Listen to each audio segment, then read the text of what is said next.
우리 다 같이 주님께서 가르쳐 준 기도 하시면서 예배 자리로 나가겠습니다. 하늘에 계신 우리 아버지여, 이름이 거룩히 여김을 받으시오며 나라의 임하옵시며 뜻이 하늘에서 이룬 것 같이 땅에서도 이루어지이다. 오늘날 우리에게 일용할 양식을 주옵시고 우리가 우리에게 죄 지은 자를 사하여 준 것 같이 우리 죄를 사하여 주옵시고 우리를 시험에 들게 하지 마옵시고 다만 악에서 구하옵소서. 대개 나라와 권세와 영광이 아버지께 영원히 있사옵나이다. 아멘. 우리 다 같이 찬송가 455장 우리 함께 같이 찬송합니다. 찬송가 455장입니다. 455장 우리 함께 같이 찬송합니다. 주님의 마음을 본받는 자, 그 마음의 평강이 찾아옴은 험악한 세상을 이길 힘이 하늘로부터 임함이로다. 주님의 마음 본받아 살면서 그 거룩하심 나도 이루리. 주 모습 내 눈에 안 보이며 그 음성 내 귀에 안 들려도 내 영혼 날마다 주를 만나 신령한 말씀 늘 배우도다. 주님의 마음 본받아 살면서 그 거룩하심 나도 이루리. 가는 길 거칠고 험하여도 내 맘에 불평이 없어짐은 십자가 고난을 이겨내신 주님의 마음 본받음이라. 주님의 마음 본받아 살면서 그 거룩하심 나도 이루리. 주 예수 세상에 다시 오실 그날엔 묵성도 변화하여 주님의 빛나는 그 영상을 다 함께 보며 주 찬양하리. 주님의 마음 본받아 살면서 그 거룩하심 나도 이루리. 아멘. 오늘 하나님께서 우리에게 주시는 말씀은 구약성경 호세아 7장 8절 말씀부터 마지막 16절 말씀입니다. 구약성경 1263면에 있는 호세아 7장 8절 말씀부터 마지막 16절 말씀 우리 함께 같이 한 목소리로 봉독합니다. 호세아 7장 8절 말씀부터 16절입니다. 함께 같이 봉독합니다. 에브라임이 여러 민족 가운데에 혼합되니 그는 곧 뒤집지 않는 전병이로다. 이방인들이 그의 힘을 삼켰으나 알지 못하고 백발이 무성할지라도 알지 못하는도다. 이스라엘의 교만은 그 얼굴에 드러났나니 그들이 이 모든 일을 당하여도 그들의 하나님 여호와께로 돌아오지 아니하며 구하지 아니하도다. 에브라임은 어리석은 비둘기같이 지혜가 없어서 애굽을 향하여 부르짖으며 아수르로 가는도다. 그들이 갈 때에 내가 나의 그물을 그 위에 쳐서 공중의 새처럼 떨어뜨리고 전에 그 회중에 들려준 대로 그들을 징계하리라. 화 있을진저 그들이 나를 떠나 그릇 같음이라. 패망할진저 그들이 내게 범죄하였음이니라. 내가 그들을 건져주려 하나 그들이 나를 거슬러 거짓을 말하고 성심으로 나를 부르지 아니하였으며 오직 침상에서 슬피 부르짖으며 곡식과 새 포도주로 말미암아 모이며 나를 거역하는도다. 내가 그들 팔을 연습시켜 힘있게 하였으나 그들은 내게 대하여 악을 꾀하는도다. 그들은 돌아오나 높으신 자에게로 돌아오지 아니하니 속이는 활과 같으며 그들의 지도자들은 그 혀에 거친 말로 말미암아 칼에 엎드려지리니 이것이 애굽 땅에서 조롱거리가 되리라. 아멘. 오늘도 하나님께서 큰 축복과 은혜로 우리 교회와 성도님들의 가정과 사업 위에 늘 함께 하시기 바랍니다. 우리가 잘 먹는 음식 가운데 전이라고 하는 것이 있습니다. 그 전에는 정말 재료에 따라서 종류가 다양합니다. 이스라엘 백성도 우리와 같이 전, 즉 오늘 본문 말씀에 보면 전병이라고 하는 아주 즐겨 먹는 음식 가운데에 하나가 있습니다. 그런데 그 전병이 맛이 있으려면, 즉 전이 맛이 있으려면 몇 가지 조건을 충족시켜줘야 하는데, 첫 번째는 재료가 신선하고 좋아야 맛있습니다. 그리고 반죽도 적당하게 잘 되어 있어야 합니다. 그리고 전병을 구울 때 불 조절도 참 잘해야 합니다. 그리고 중요한 것 하나가 뭐냐면 잘 뒤집어야 합니다. 왜냐하면 모든 과정이 다 잘 됐는데 뒤집기에 실패해버려서 타버린다면 그 전병이나 전은 먹을 수 없게 됩니다. 그래서 우리는 전병이나 전이 타지 않도록 우리는 가끔 잘 뒤집어 주고 있는 것을 볼 수 있습니다. 오늘 본문 말씀이 바로 그 말씀입니다. 에브라임, 즉 이스라엘 백성이 여러 민족과 혼합되어, 즉 반죽이 되어버렸습니다. 이걸 뒤죽박죽 되어버렸습니다. 그런데 더 큰 문제가 있습니다. 어떤 문제입니까?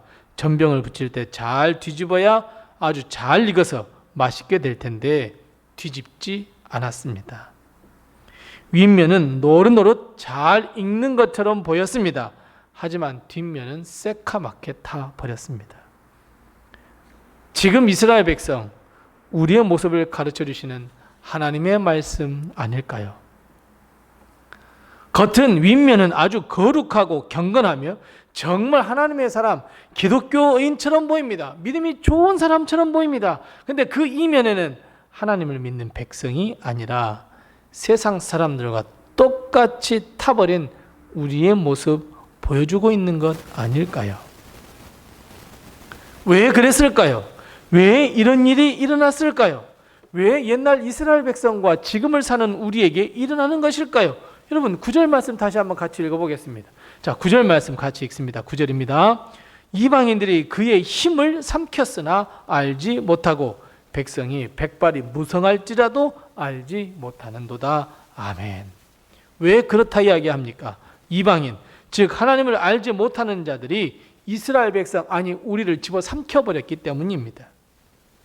즉 하나님의 백성이라고 하는 정체성을 다 집어삼켜버렸습니다. 아무리 백발처럼 딱 눈에 보여도 백발이네 라고 알 수 있는데도 불구하고 백발인지 전혀 모른답니다. 세상에 우리가 먹혀버렸기 때문이라 하나님은 진단하고 있습니다. 이것을 오늘 본문 말씀의 다른 단어로 10절 말씀 교만이라는 단어로 바꾸어 놓았습니다. 교만이 얼굴에 드러나기 시작합니다. 여러분 교만이 무엇인 줄 아십니까? 여러분 본 말씀 10절 말씀 하반절에 교만이라는 어떤 것인지 정확하게 우리에게 잘 설명해 주고 있습니다. 자, 우리 그걸 생각하면서 10절 말씀 다시 한번 읽어보겠습니다. 자, 10절 같이 읽습니다. 이스라엘의 교만은 그 얼굴에 드러났나니 그들이 이 모든 일을 당하여도 그들의 하나님 여호와께 돌아오지 아니하며 구하지도 아니하도다. 아멘. 여러분 하나님이 말씀하시는 교만이 무엇입니까? 두 가지입니다. 그런 일을 당하여도 하나님께 돌아오지 않는 것이 교만입니다.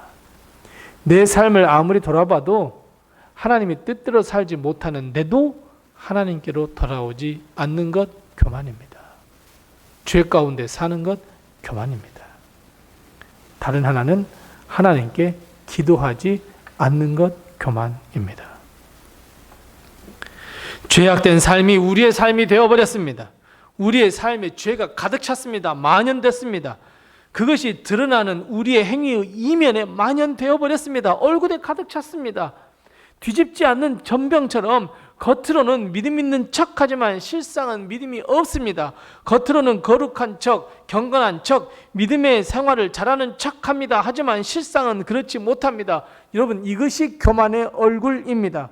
그런데 더 큰 문제는 교만이 우리를 사로잡은 것도 알고 있습니다. 그럼에도 불구하고 우리는 예수 그리스도 앞에 나아가지 않습니다. 하나님 앞에 우리의 죄를 회개하지도 않습니다. 용서를 구하지도 않습니다. 하나님의 뜻을 이루며 살겠다고 하나님 앞에 기도하지도 않습니다. 전혀 그런 모습을 찾아볼 수도 없고 돌아오지도 않고 기도하지도 않습니다. 하나님을 속이는 삶 그대로 살아갑니다. 오히려 본문 11절 말씀 보세요. 11절 말씀처럼 오히려 세상으로 더 가버립니다. 이스라엘 백성은 하나님께로 돌아오지도 아니하고 기도하지도 아니하고 오히려 어리석은 비둘기처럼 지혜가 없어서 애굽을 향하여 아수르를 향하여 가며 부르짖는다 말합니다. 두 가지였잖아요. 하나님께로 돌아와야 하는데 애굽과 아수르로 갑니다. 하나님께 부르짖어야 하는데 애굽과 아수르에게 부르짖습니다. 하나님께 돌아와 하나님께 부르짖어 하나님께 간구해서 하나님께 치유를 받아야 하는데 우리는 세상으로 더 달려갑니다. 여러분, 세상으로 달려간다는 것이 무슨 의미입니까? 세상 사람들과 똑같은 삶을 삽니다. 용서하지도 않습니다. 질투합니다. 시기합니다. 다른 사람에게 말을 퉁퉁 내뱉어 버립니다. 상처 주는 말, 상처 주는 행동을 해버립니다. 내 자신을 드러내려고 교만해집니다. 높아지려 합니다. 여러분, 정말 어리석은 일입니다. 지혜로운 것 같죠? 그 일이 정당한 것 같죠? 그렇지 않습니다. 지혜 없는 행동입니다. 오히려 그것 하나 잘못 선택했는데 하나님으로부터 멀리 떨어지고 결국 영원한 생명을 빼앗기는 세상으로 달려가는 길이 되고 맙니다. 하나님은 이런 이스라엘 백성, 바로 우리를 징계할 것이다 라고 12절 말씀에 이야기합니다. 14절 말씀처럼 성심으로 하나님께 부르짖지 않고 죄악을 행하기 위하여 모이고 하나님을 거역하는 교만으로 가득 차 있다고 한다면 하나님은 결국 칼에 엎드러지고 세상의 조롱거리가 되겠다 말씀합니다. 우리가 세상을 쫓았잖아요. 분명히 세상에 좋은 것도 있다고 쫓았잖아요. 하나님의 말씀을 거역하고 거기에 세상 사람들과 똑같이 살았잖아요. 그런데 세상 사람은 도리어 우리를 조롱합니다. 기독교인이라고 하더니 세상 사람들하고 이거 똑같네. 예수님 믿는다고 하더니 사랑이 많다고 하더니 똑같네. 조롱거립니다. 세상이 우리에게 해결책을 줄 수 있다고 세상을 향해 달려갔는데 세상은 오히려 그런 모습을 보이는 우리에게 조롱하고 있습니다. 사랑하는 성도 여러분, 우리는 하나님께 돌아가야 합니다. 성심으로 진심으로 하나님께 부르짖어야 합니다. 하나님께 용서를 받고 하나님으로부터 회복을 얻으며 구원을 얻기 위해 여러분, 세상은 우리에게 영생을 주지 못합니다. 참된 행복을 주지 못합니다. 오히려 우리 마음에 욕심과 정욕과 교만, 심지어 하나님으로부터 돌아서라고 윽박지르는 것이 세상입니다. 처음에는 달콤합니다. 처음에는 그것이 맞다고 생각합니다. 내 행위가 정당하다고 이야기합니다. 그 사람이 그랬으니 나 이런 행동 취하는 것은 전혀 죄가 되지 않아. 공의야, 정의야. 아닙니다. 그것이 우리의 발목을 잡기 시작합니다. 그리고 하나님의 일을 하지 못하도록 합니다. 오히려 세상은 끄덕이면서 조롱하면서 그러면 그렇지, 내가 어디 가겠어? 라고 우리를 조롱합니다. 사랑하는 성도 여러분, 우리는 다시 한번 하나님을 향하여 부르짖어야 하고 하나님께로 돌아가야 합니다. 우리를 구원해달라고 교만이 아닌 겸손히 주님을 섬기며 하나님의 사명을 다하며 하나님의 말씀에 순종하겠다고 하나님께 결단하며 부르짖어야 합니다. 하나님은 우리를 사랑하셔서 우리를 용서하시고 구원하시고 회복시키고 그리고 하나님의 말씀대로 살아갈 수 있는 힘을 허락해 줄 줄로 믿습니다. 그렇다면 여러분, 우리는 그렇게 하나님의 뜻대로 사는 삶을 살아야 합니다. 여기에 구원이 있고 여기에 영생이 있고 이것이 바로 믿음이 깊어지는 일입니다. 사랑하는 성도 여러분, 교만을 버리고 겸손하게 주님 앞에 나와 회개하며 하나님께 영광 돌리는 삶이 되는 우리 모든 성도들이 다 되시기 바랍니다. 기도하겠습니다. 우리 두 가지로 먼저 기도합니다. 첫 번째 기도할 것은 하나님, 교만을 버리고 겸손한 삶을 살게 해 주옵소서. 우리 함께 같이 기도합니다. 두 번째 기도할 것은 더 이상 세상이 나의 주인이 되지 아니하도록 하시옵소서. 세상이 주인 노릇하지 아니하도록 도와주시옵소서. 오직 하나님이 내 마음을 인도해 주옵소서. 우리 함께 같이 기도합니다. 아울러 기도할 것은 우리의 가정과 그리고 우리 교회를 위해서 함께 기도하시고 우리 2월에 있을 태국 단기 선교를 위해서도 함께 기도해 주시기 바랍니다. 그리고 내게 허락하신 기도의 점을 가지고 하나님 앞에 기도하겠습니다.